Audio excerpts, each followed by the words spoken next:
and good afternoon, Honourable Minister. So,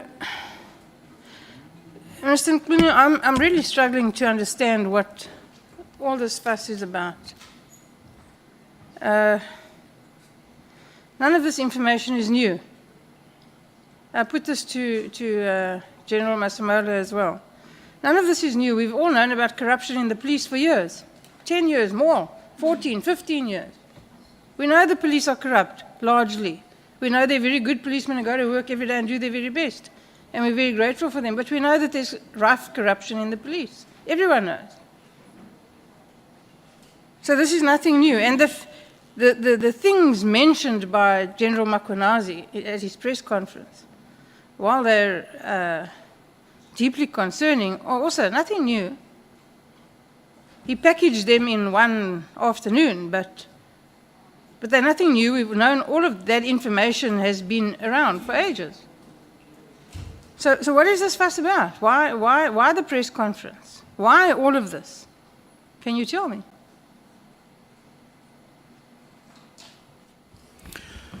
That's, thank you very much. That's exactly one of the intriguing questions that we have to grapple with, both internally in SAPS, but also in Parliament in general, in the whole public.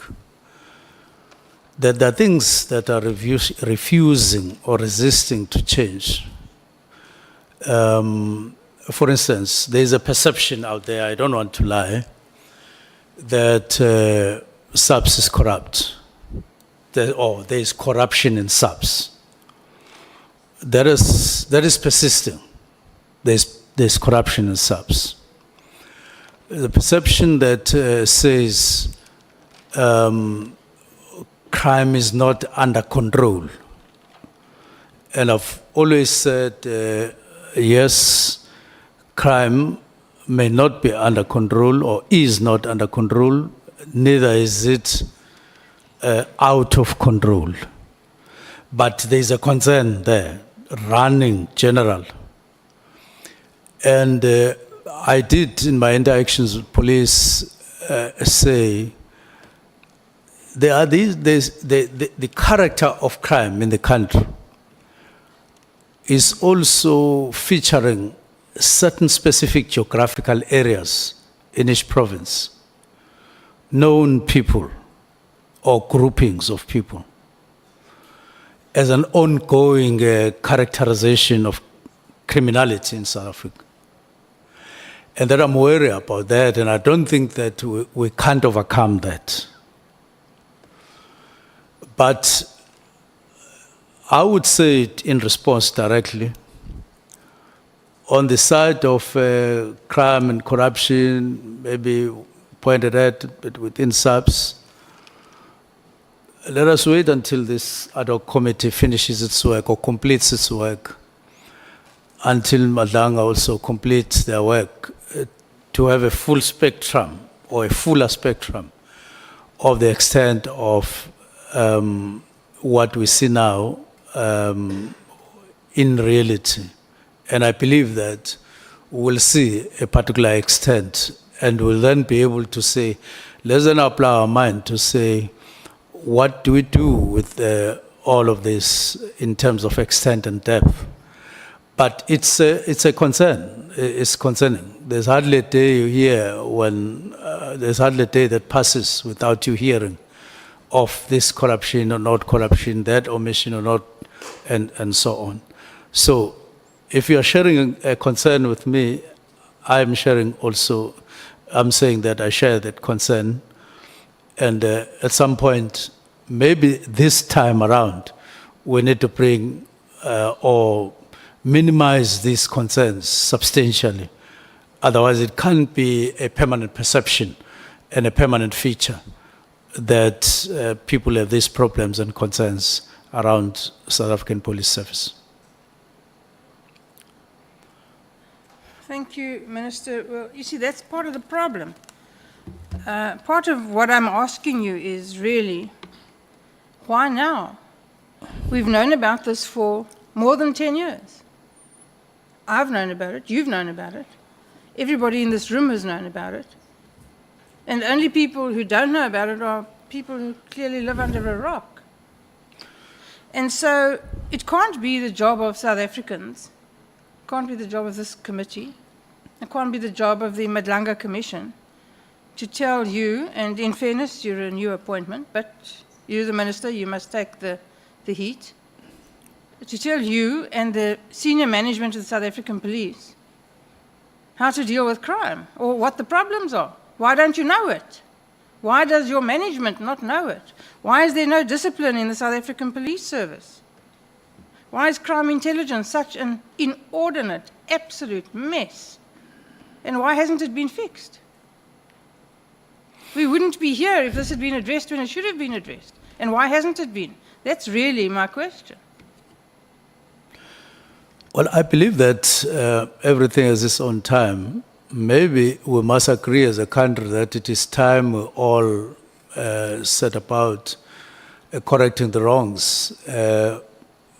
Because the problem with asking an open question like that is that not only are we adults here, but we are leadership of the country, or part of leadership of the country. If people get to know that we are asking what they are asking, they will lose confidence in us, and we shouldn't make it easy, and we should make it possible for people to lose confidence in us. This is Parliament, and there are other institutions. We may seemingly look like we are fighting here because there are questions and answers. But I want to believe that above it all, in the upper part of our brains, all of us here, we're concerned about our country.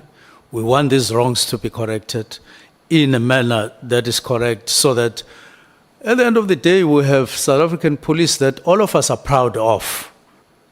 All of us are proud of, and I believe that it is possible. It can be done. We just need inner resolve. We need to do things differently. And I believe that part of what I tried to do up until getting to leave, we're trying to grapple with some of the root causes and the root problems in SAPS. Instead of just accepting what is there, we set ourselves a target to say, let's change this. This is changeable. For instance, even though, crimes like are being perpetuated in the 4 provinces are in part a reflection of the problems that the country is undergoing via suppressed economic growth or slow economic growth, and therefore people turning this and that. But the majority of the people in South Africa are law-abiding. They are good people, even as unemployed as that. I'm sorry to interrupt you, Minister. I've got limited time. Just a moment, Honorable Breytenbach. If when you speak, on the screen we see there is a tag behind you which is giving you a spirited competition.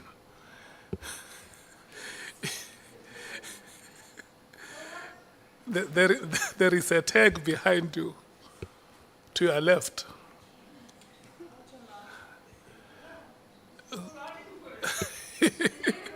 Everybody knows what party I'm from. I have no difficulty with the tag behind me.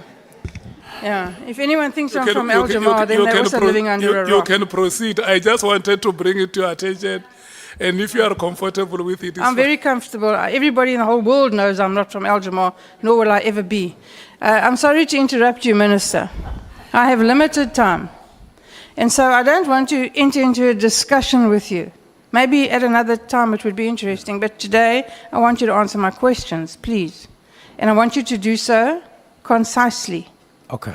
So please listen to the question and answer the question, and only the question.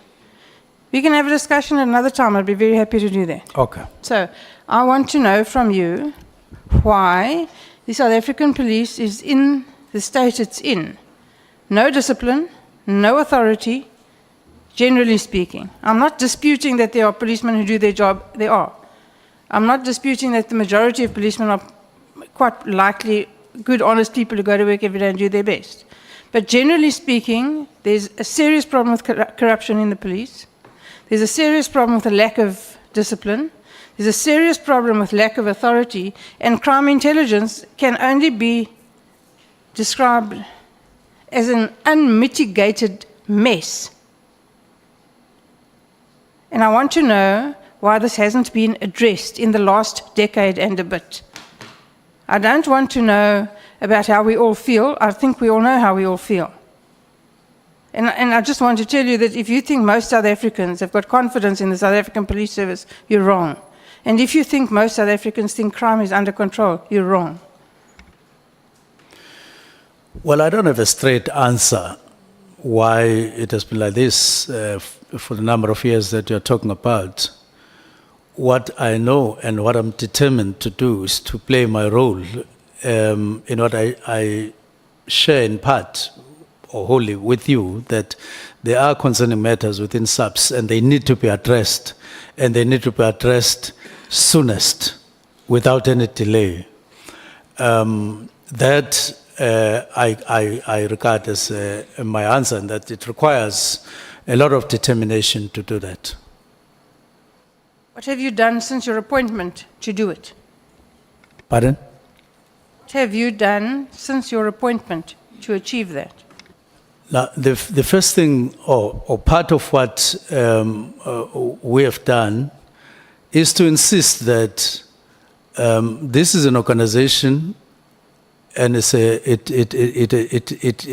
has the trust among the people in terms of its responsibility, whether it is performed or not. But people look at it as a solution to a lot of their problems on crime.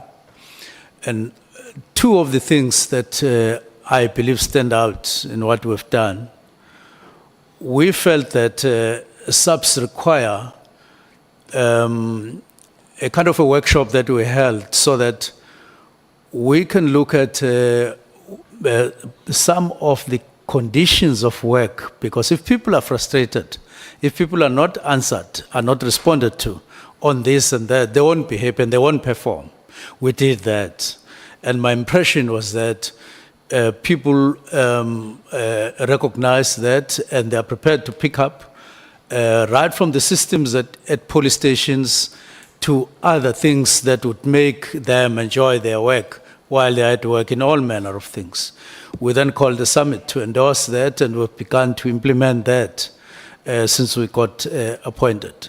We have gone to districts with an insistence that a police station must be regarded as something very important.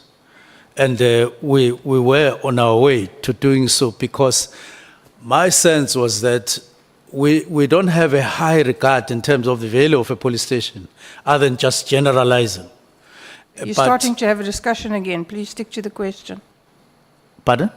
You're starting to have a discussion again. Please stick to the question. And Yes. when you refer to we, are you referring to yourself? Are you using the royal we? Or Yes. is it just you? Yes, I'm referring to us as ministry and top management. I see. Okay. So those are some of the things that we've started doing and emphasizing.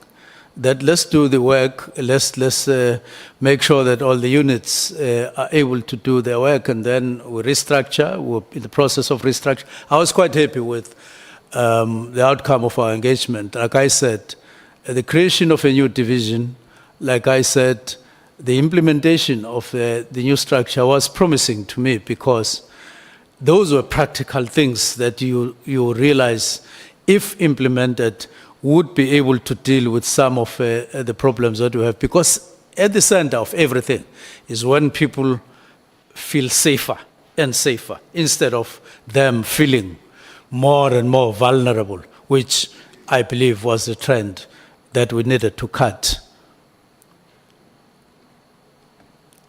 You said earlier today that you have the telephone number of Mr. Brown Mkhwanazi on your telephone. That I have the cell phone number, yes. Why? It's because I've known him from 2017, and I've been using that number. Why have you known him since 2017? And what do you use the number for? Why didn't I? Why have you known him since 2017? And what do you use the number for? No, we're just talking. About what? Look, let me explain, Brown Mkhwanazi. To me, there are more and more things that are coming out that I didn't know about Brown Mkhwanazi. I knew him just like I got to know you. Nothing else. Just know you as a member of parliament. Then we go on. And then in the course of time, especially recently, I got to know things that I never got to know when there were no current problems. And which then put that question to say, so why would Brown say he's at Lusisi with me and create that impression when it's not? Why would he take a posture that whatever he says to other third parties, it is because he has had a discussion with me and so on? Minister, that's not what I asked you. You must please listen more carefully to the questions, and it will get done so much more quickly. I asked, what do you talk to him about? Why do you need to use his cell phone number? Not about what he says about you. I'm not interested in what he says about you. That is part of my answer. That's part of my answer. But I can go on to say, we speak about ANC-related matters with him. But I know he likes throwing a lot of other things that have nothing to do with the ANC. That's when I normally don't answer him, or all the time don't answer him. Okay. And you communicate with him on Signal, you said, amongst other things. WhatsApp and Signal. That I do what? You communicate with him on WhatsApp and Signal, you said. Yes, because he said he has it and I have it. Yes. So normally people communicate on Signal when they want to be sure that nobody else can read their correspondence. So what are you talking to him about that you're trying to hide? Same matters, there's nothing more.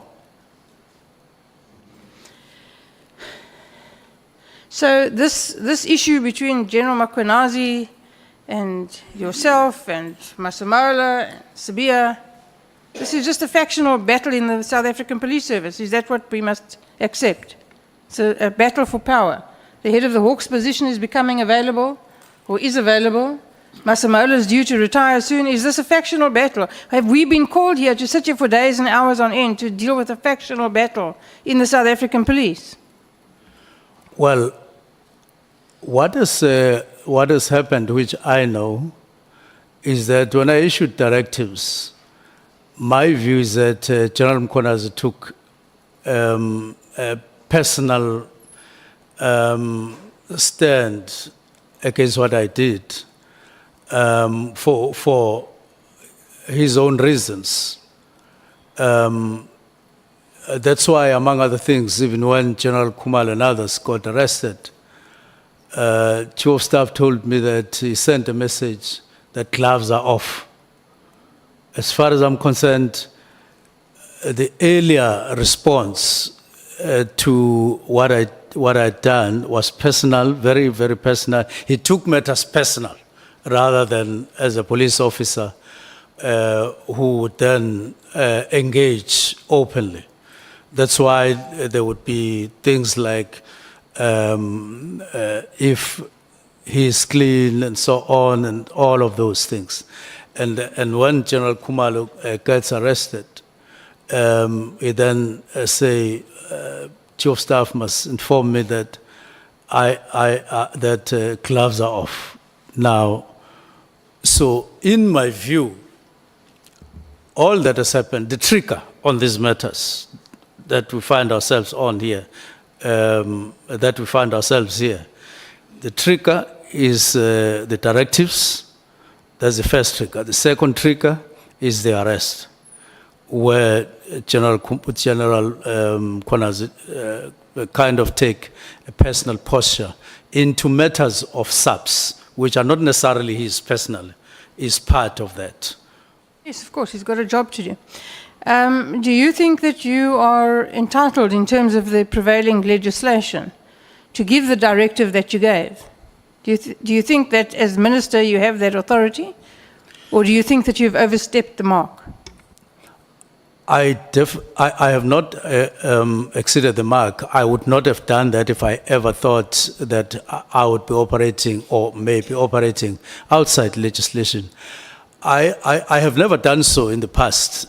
All my portfolios that I got deployed to. It's fine, you've answered the question. Yes. Thank you. Did you discuss issuing this directive with Advocate Pikoli? Yes, I did discuss with him. I didn't discuss him that I intend to. I said, here is the letter. This is what is contained here. Please comment. And he did comment, and then I proceeded. What was his comment? Well, his response was to correct certain matters. I can't remember this and that, but generally, part of the comment was that you are within the law, you are within the Constitution. It did make that comment. Fine.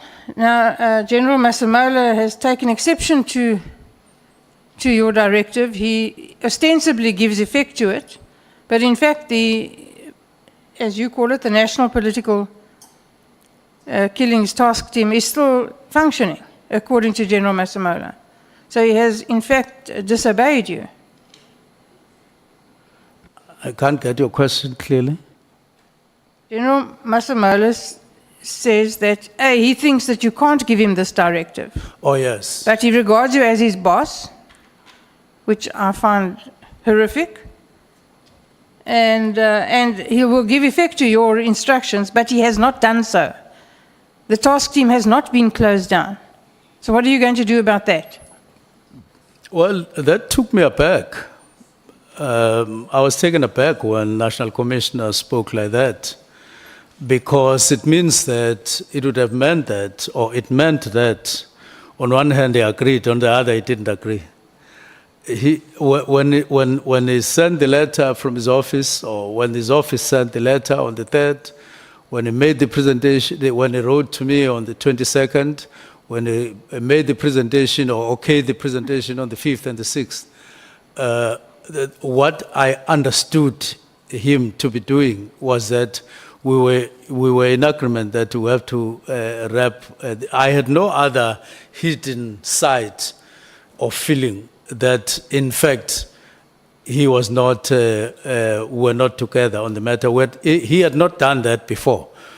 The question, Minister, was what are you going to do about it? This other long story is interesting, but it's inappropriate. What are you going to do about it? Well, I'm on leave at the moment. The country is faced with what they regard as a national crisis. We're sitting here day in and day out, and you're on leave. The minister's on leave, and that's more important. I didn't impose leave on myself. I am on leave. That is the fact of the matter. Are you on special leave? Yes, I'm on special leave. Thank you for that. I see. So the hopes that we have of getting somewhere with this whole debacle, it's clear that we're not going to get anywhere with it. That? We're not going to get anywhere. The police are not going to be fixed. You're on leave. Masemola is on leave. Sabia is on suspension. Everyone's on leave or on holiday or suspended. And nothing's going to happen. And what must we do with all of this? The top structure of South African police are either on leave or in bed. If I had my way, I wouldn't be on leave. I wouldn't even be here doing what I'm doing. I would be proceeding with the work that we're expected to do in SAPS so that people feel safer. So once these matters are aside and the President decides on post these commissions, then we are awkward at the moment, and things are not the way they should be, like being on leave and so on. But as I say, my wish is that I was carrying on with the work, implementing the structure and fighting crime If together we're going with to the be police. waiting for the President, Minister, then we all know that we're going to be waiting a very long time. But you talk about people feeling safe. I just want to tell you this, that this afternoon, there was a mass shooting in Westbury in Johannesburg. 2 people are dead, and many children were injured, some of them critically. Nobody feels safe. And how does that make you feel?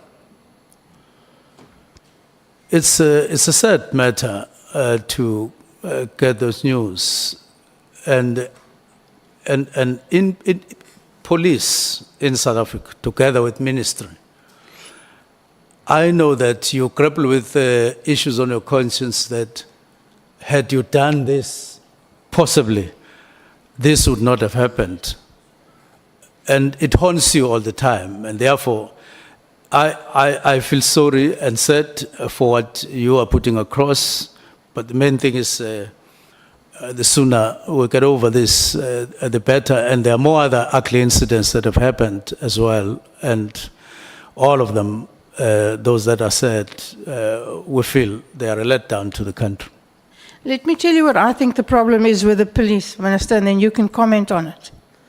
When General Masemola was here, he is the only general in the South African Police Service. Everybody else is a Major General, Lieutenant General. He's the only general in the South African Police Service. He's the head of the South African Police Service. He walked out of the room we were sitting in at the Good Hope Chamber to go and chat to some of the police who were sitting around there. I don't know what they were doing. There seemed to be an inordinate amount of police sitting around not knowing what they're doing. While everyone is here. He walked over to a group of policemen. I'm not sure what their ranks were, but they certainly weren't anything close to his. One was draped across a chair. One was sitting on the table. One was leaning against the wall. And when the only general in the South African police approached them, not one of them even stood up straight, let alone came to attention. Now, what do you make of that lack of discipline, lack of authority? There was no reaction from General Masemola. He accepted their disrespect without even batting an eyelid. Well, I listened to you when you were speaking to him about who is the boss and all of that. But what I felt was that there's no inclusion of boss in the Constitution and all of that in the legislation, in the legislative framework. But this is to say, General Masemola is the only general, as you say. I agree with that. And he has authority. And that authority is there to be exercised, well, with the assistance of others, including ministry and so on. I believe that there's a lot to do to improve performance, quite a lot. And it can be done. Because if it is not done, if this is the climax, if this is the best and this is the only thing, then it would mean that we do have a problem, or South Africa does have a problem. So there's room, from where I sit, to do quite a lot of improvements. And we have pointed some of those out to General Masemola. You mentioned, it may have been yesterday, all these days morph into one, it feels like a lifetime, about a particular clip on the tape that you referred to that demonstrated that you were in fact threatened. Now, you haven't been able to produce that. Why not? No, I have explained. You may take, you may not take the explanation. General Mkhwanazi had a conversation with Chief of Staff on the 2nd of January. And one of the things they spoke about was to say that if Minister is clean while he was Premier and so on, so he can go on with the directives. I know what he said. I want to know why you can't identify where it is on the tape so that we can hear it. No, at that time, he had not started recording. He only started when they continued with the conversation in other days, like on the 3rd, on the 4th, and on the 5th, but not on the 2nd. Thank you, Chair. I'm done. There is